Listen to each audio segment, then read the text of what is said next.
The decline in oil is the decline in the stock market. You put the two of them on a chart together and you see, boy, they're just dancing like Fred and Ginger together. And so now we've got oil rebounding 9%, and so stocks have permission to start going up. And so, and the other thing that you have to understand is that when you have a very sharp decline like we've just seen, the rebounds are equally sharp.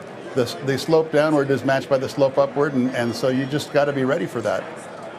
So based on historical patterns, Tom, the move we're seeing up right now, yes, it is historically sharp, as you mentioned, after we have had some historically sharp down moves here. Up 944 points on the Dow. I mean, a more than 4% gain for the NASDAQ.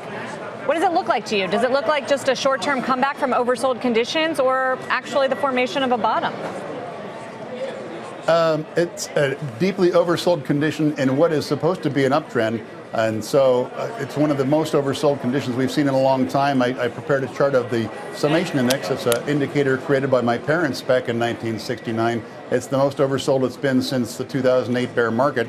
And so unless you're going to believe that the sky really is falling and the central banks are all going to melt down and we're all going to die, and then you got to look at this in the same context as the 2011 bottom or the 2015 bottom as a great oversold opportunity and what is not yet done in an uptrend. And we saw on Monday, we saw a fear and greed index down to 2. We've seen the VIX at a hugely oversold level, very high, up above 35. We haven't seen the VIX up that high in a long time. So it's a great opportunity in my view. So talk us through this point on the volatility. We've got this second chart of yours. What's the key things to look at on this? Well, if you're talking about the VIX chart, what we're seeing is that the spot VIX index is very much different than the VIX futures. And so when the VIX index goes high, what that's saying is that the S&P 500 options traders are pricing in a bunch of risk into the options that they're trading.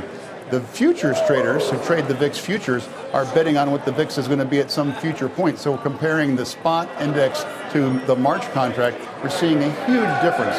That tells you that the futures contract traders are not buying into this idea that the proper value of the VIX is way up here at 35, 36. They're saying, nah, we're going to see a reversion back to the mean, and when it gets that wide, you get huge, big up moves.